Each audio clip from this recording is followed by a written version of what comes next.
Hello, I'm Tara Brabazon, and oh my goodness me, this is exciting. This post this week comes via request from Neil. Hi Neil, and I wouldn't have remotely thought about this as a topic without Neil's suggestion. So the post 97 is titled Background Character Syndrome and Main Character Syndrome. Amazing.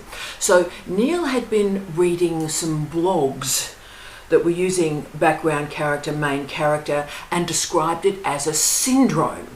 And he wanted me to explore what is going on here. And look, I agree with you, Neil. There's some strange things happening around the word syndrome. Almost everything is sort of a syndrome at the moment. And Neil asked me how these two concepts, these two syndromes, map over an old cliche that I use a lot, which is don't be the guest star of your own life. Now, my cliche, don't be a guest star of your own life, of course, comes from The Love Boat, the peak of American television. And if you remember, every week in The Love Boat, there was a guest star that was fantastic for a moment, but then left. And we never saw them again. So what my mantra is about is demonstrate consistency in your life. Show up every day in your own life. And basically, I suppose I'm saying your life is not a side quest, a side hustle. You only get, and we all only get, one go at this party. But what's fascinating about these two phrases, as I was doing the research for Neil's request, is I read some of the strangest literature I've ever come across. Yes, all the blogs and so forth, a couple of podcasts, and some really weird monographs. They certainly weren't scholarly monographs, but they were sort of these reflections on life. So I sort of went into a weird zone. But having said that, as you'll see in our reference list at the end, there is some refereed literature in this field and area that is most closely tethered to social media, particularly TikTok. So you see that's an emerging literature in the last 2 years. So this is really a thing, and this is a thing about now. And can I also say Neil's request came at a really crucial time in my life, where I was trying to work out what was going on around me, where in the last 2-3 years, if I'm honest, I've never spoken of this to anyone, but in the last 2-3 years, there's been sort of these people that have entered my life, and they've been incredibly confident, and they've been a sort of main character in their own life, which is completely understandable and knock yourself out. But they were really angry and aggressive and narcissistic and bullying and all the rest of it to try and make them a main character in my life. Yeah, nah. So this is confidence, certainly. I mean, these people wanting to be a main character in my life, why? It's certainly confidence, and confidence is a great thing, but it spills over into what the legendary Julie Burchill described as, quote, severe spotlight deprivation, end of quote. And yes, there are narcissism elements here and gaslighting elements here, which is why I'm talking about it, so you can recognise it, because these people could hurt you. So there's a desperation to be noticed. Me, if I talk about me. And look, most of the time that desperation to be noticed is a bit boring. But can I say, on the planet at the moment, we have so many crises: war, poverty, starvation, profound injustices. There are so many big issues we need to focus our mind on, rather than me, have I talked about me? It is really a moment in history where we all need to hem ourselves in. We need to read widely, listen with precision, and act with decency and kindness and integrity and compassion.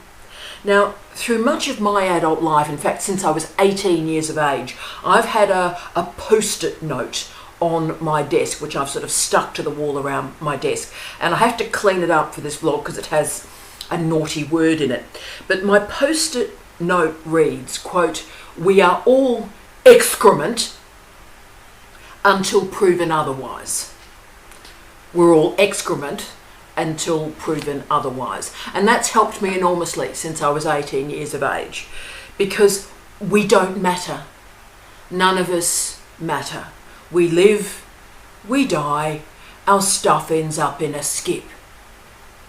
Okay, so the idea that we have people sort of circulating amongst us in our workplaces, perhaps even in our own family, that not only want to be the main character in their own lives, okay, but want to be the main character in everybody else's life, is really, really troubling. So let's think about you, let's think about me, let's think about us, let's think about your family, let's think about your friends, let's think about your workplace.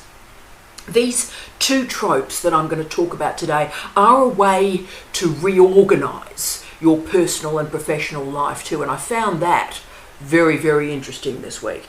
So are you a background character or are you a main character? Now, can I say there are strengths and there are problems with both of these categories and indeed syndromes. But I'd really like us to remember the meta question that's floating through the post this week. Why are these two tropes, these two concepts floating through our present? Why now? Why now? So let's start with some definitions, and let's start with background character syndrome. So there are a series of tendencies to summon Bhuvat Sursat's work, remarkable work actually, weird book, but very interesting book, where we feel like we've been left behind in our lives, that you would rather be uncomfortable than make somebody else feel bad, and people are walking all over you. So that's the tendency of background character syndrome. But the behaviours, I think, of background character syndrome are intriguing. And there is a strong tether between mobile phones and scrolling behaviour. The endless scrolling through other people's lives means that all of us, I think, online are watching other people whose lives seem so much better, so much bigger, so much more extraordinary than our own. But also what happens when we just go, well, that's way out of my league, is we start to all live in comfort zones. We start to live our lives on autopilot. So in background character syndrome, we become low maintenance humans. We don't complain, we don't offer the grand or big gestures and occupy space, but we do sit and we worry about being judged. Now, firstly, can I just cut this syndrome up a bit? Firstly, the bit I like about background character syndrome is the importance of living in a small way, a small, controlled and careful life. I think that's great. I think a small life is sustainable, a small life is real, a small life is meaningful. Great. But let's continue with Sursat's critique of this particular background character syndrome. He argues that it perpetuates, quote, the myth of having time, end of quote, and, quote, you are not stuck, you are just too familiar with your cage, end of quote. Ooh. Okay, so busyness, doing busy work, becomes an escape and blocks us from concrete decision making in our lives. Okay, so background character syndrome at its worst assumes that somebody or something is going to rescue us. We're going to find that perfect partner, the dream job, we're going to win lotto. Now, Sursat argues that background character syndrome involves waiting, remaining small, waiting for permission. This is, quote, outsourcing your power, end of quote.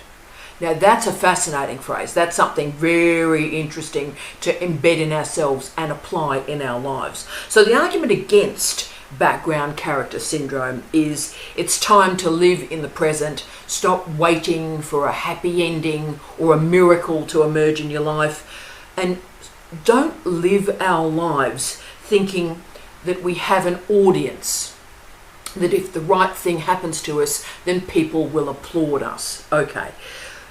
Where I think background character syndrome and its critiques are useful to us is it values the singularity of our behaviour to show up in our own lives, which is great, and to make decisions and get beyond comfort. I think all of that is terrific. That's great. It is a fascinating argument, brilliant. But what about the other one, this main character syndrome? Oh, I've loved this stuff. And it has its own acronym too, MCS, hashtag for the young people out there.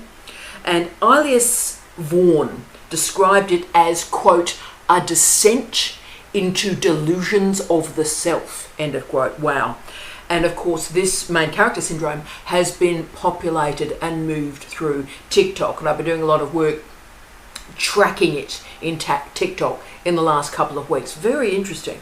So life becomes this sort of blockbuster where we are the star. And to quote Vaughan again, quote, it is based on fabricated tales of triumph, end of quote, and ensures that every mundane moment is a plot twist for an epic saga, end of quote. Astonishing. So this means that main character syndrome is a psychological tendency, it's a social tendency, it's a cultural tendency, it's a media tendency. And the tendency is life is scripted as a drama where the self is the star. Now we all know people like this. I'm sure you are as well. I'm listing all the people I know like this.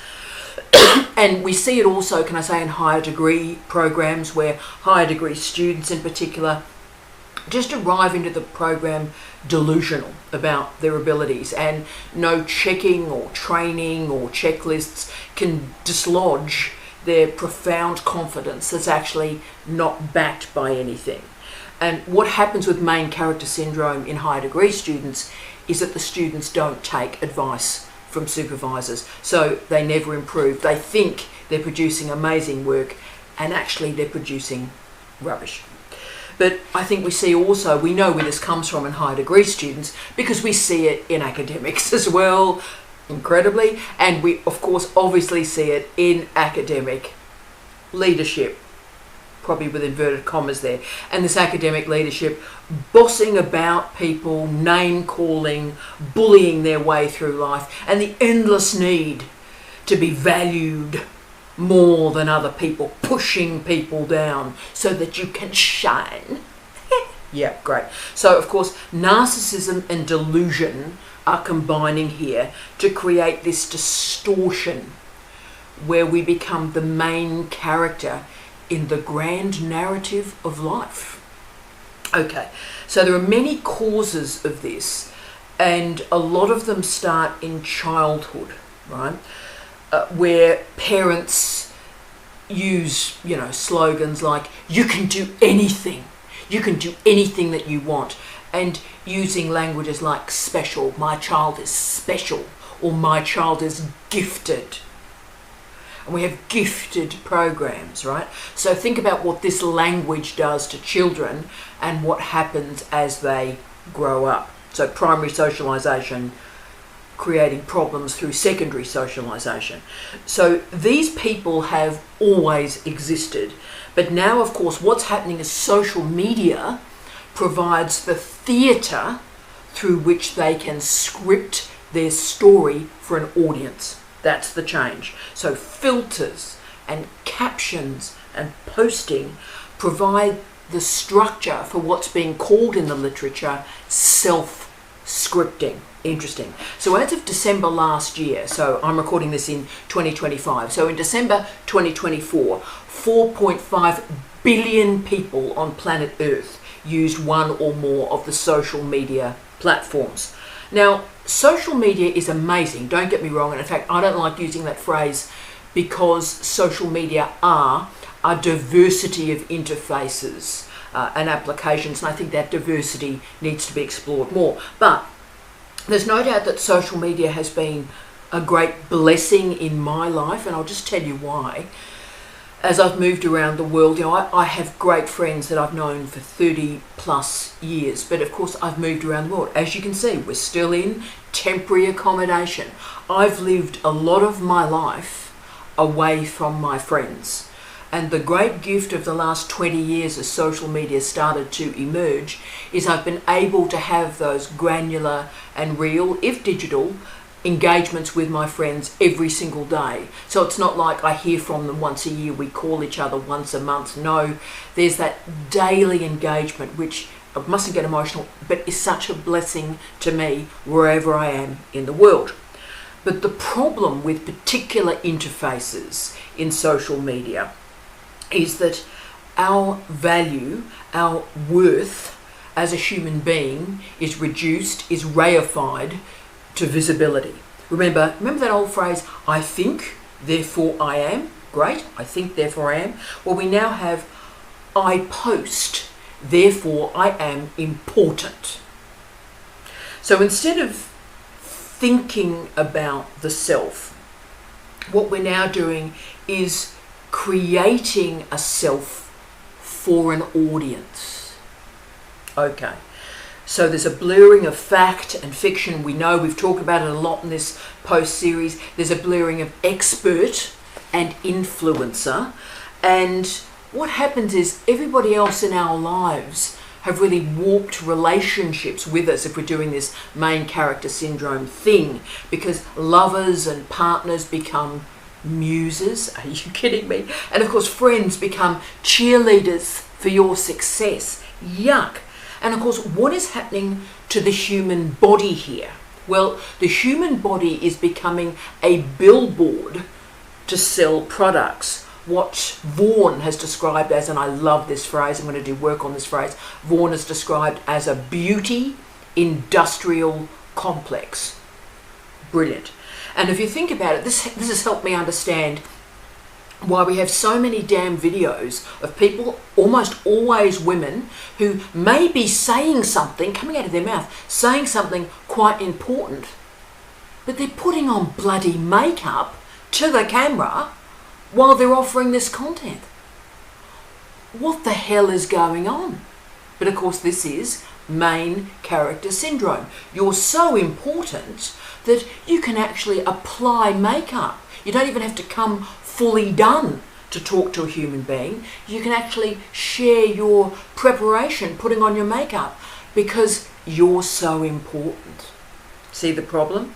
So significantly though, this main character syndrome is also shaping particular brands. And of course, Tesla and Apple are the clearest examples, right? These aren't products to be bought. These products are based on main character syndrome from Musk and the late Jobs. Now, these products, and they're products, these products are pretending to not be just products. They're actually saving the planet. Yeah, right. So now that we've got the definitions of these syndromes, interesting, isn't it? Now that we've got the definition of these syndromes, and I'm sure you've mapped particular people in your life and maybe yourself along these particular syndromes, let's take them for a walk and work out how we're going to handle this. Now, Edward Aldridge stated that problems are activated in life when we treat life as a role. Because what happens is our own family and friends become a supporting cast. The focus through this is on your character development, right? And the context of your life, your home, your family, your workplace becomes a stage. So we have to be very clear and very accurate in the metaphors that we choose to describe ourselves and to describe our presence in life. You see, social media interfaces are not mirrors. They are not mirrors, they are stages. And main character syndrome configures an identity for this stage. Ethan Caldwell described this as the construction of, quote, a sharper, more palatable and more consistent self, end of quote. But this identity that's being constructed is also shareable. Now, my critique of all of this, and I absolutely welcome your disagreement as always, I'm presenting an argument and you can go, yeah, nah. But my question for you all is, do our lives actually need to be shared? Isn't there value in reclaiming the private, the small, the slow? In reality, why are we valuing social media interfaces? It is about connection, it is about community, and that's fine. But we need to separate, we need to cut away the notion that our worth as a human is reliant on the feedback of others.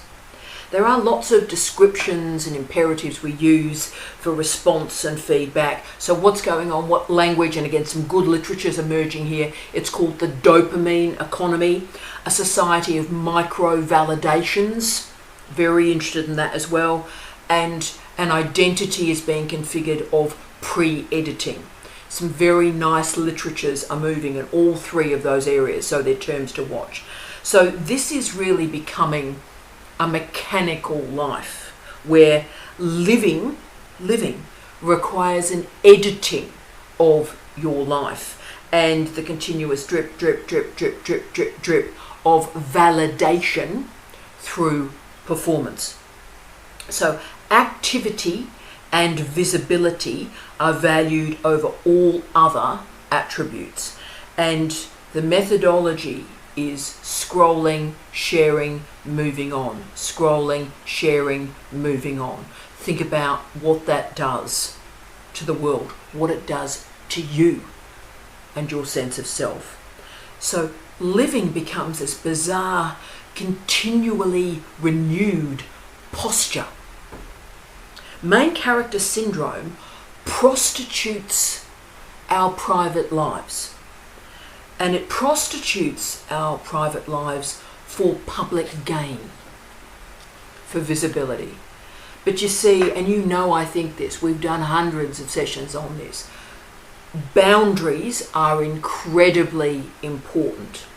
Privacy has never been more important than it is now. We need to separate ourselves from the demands of others. You see, the problem is when everything becomes supposedly meaningful, we lose the light and the shade and the reflection from our lives. A life can be lived without narrating it. Attention is not meaning. Attention is not intimacy. Attention isn't even real. Something does not have to be seen to be real. And main character syndrome confuses visibility with meaning.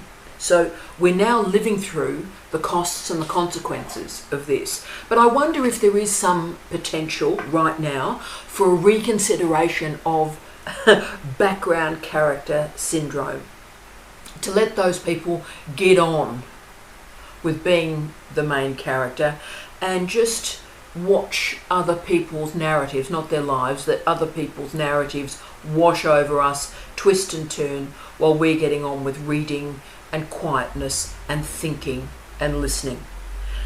Background characters can be present. Remember, background characters exist in a scene. They might say a line, but then they leave and get on with their actual life. we always have to acknowledge that connection is not meaning. But also, background character syndrome, to be frank, is real. Background character syndrome is real. None of us are actually important in the world at all. None of us matter at all. But certainly we are important to our friends and to our family and our community, and showing up for them is important because that's about kindness and compassion and care. Now, occasionally we do have to activate that main character for a key life event or a big work gig. So when someone is hiring me to be a keynote speaker, they're paying me for this, it takes me thousands of hours to prepare for it, and for that hour I have to front up and I have to occupy space and I have to be the main character in their lives, but only for 1 hour. And we have to acknowledge that, yes, main character syndrome is a forward-facing behaviour, but we also have to self-correct while we're in that forward-facing moment and recognise that our moment in the spotlight must never disempower others.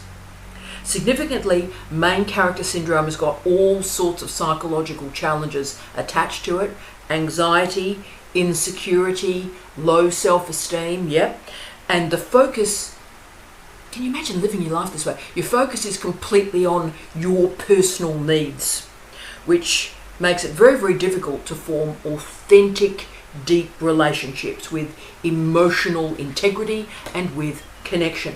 So social media as a stage, not a mirror, a stage, results in this combination of being big, being entitled, but also being vulnerable in that entitlement.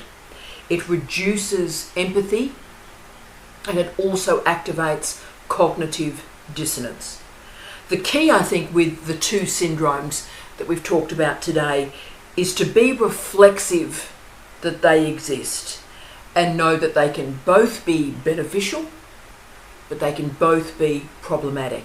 The key is to reflect upon them. And they allow, if we take it on in a reflexive way, they allow us to be considering of our role in particular contexts. And that's a good thing. Life is not your play. Life is to be shared. And social media, of course, are not the only spaces that exist for community and connection. Also, and it may be useful to you, I think what I've learned from exploring these two syndromes for Neil is I've always been very comfortable being alone. And as I've aged and got closer to death, I'm very, very comfortable with that privateness and the gift of and the capacity to be quiet, to be away from others, and to think and ponder and read and listen and reflect away from people. And that means the other gift of that is, you doing your work, is that you can come to connections, come to community, come to conversation with your work already done. You don't need anybody to tell you what you're thinking or feeling. You don't need another human to heal you. You've done the work. You are a complete human, and you can come to another human being, another complete human, and have an authentic, real conversation. And I think that's incredibly important, that we do that work alone so that we are a consistent presence in our own lives and therefore available for others. And you see, the gift, I think, of background character syndrome is that there's an awareness of other people around you and how your behaviour can impact on them. And I think we remember then the relational interconnectedness that makes human beings human. The great bioethicist Hildy Lindemann argued that some narratives in life create damage and they impact on the identity of the speaker and the audience. So be aware when we construct narratives, don't create damage. there is some value, I think, and I've been thinking about his work recently, and it's had a huge impact on me, thinking about Joseph Campbell, because he argued that we need to sit in solitude, in quietness. We need to sit in boredom. And when we sit in quietude, we can recognize what we have lost. And we can recognize that we have failed. And sit in those feelings and be calm and comfortable with them.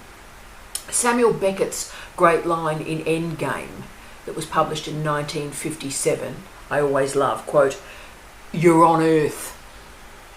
There's no cure for that." End of quote. And I think the challenge with background character syndrome is the conformity, the need to fit in, the need to blend into your surroundings, and that's not always a good thing.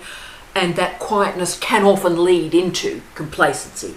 But if we can be active in our thinking, active in our listening, then we realise that life is not a competition and success is not a finite resource. The truth is, most of the time, almost all of the time, life is not about us. And it's certainly not all about us. The capacity to know when to occupy space and when to sit in reflection is, I think, the great gift of these two popular cultural syndromes that exist in our present. And I wanted to finish the post this week, and it seems appropriate to summon a statement from Andor's creator, Tony Gilroy, the showrunner, really. Amazing man. Now, Andor, as far as I'm concerned, and of course I am writing on it at the moment in my claustropop book, but Andor is probably one of the most important popular cultural programs in the last 25 years. And I stand by that judgment. But if you think about Andor, it's based on a minor character from a marginalised film in the Star Wars canon. And Gilroy stated, quote, "People legitimately fail to recognise how puny their individualism is.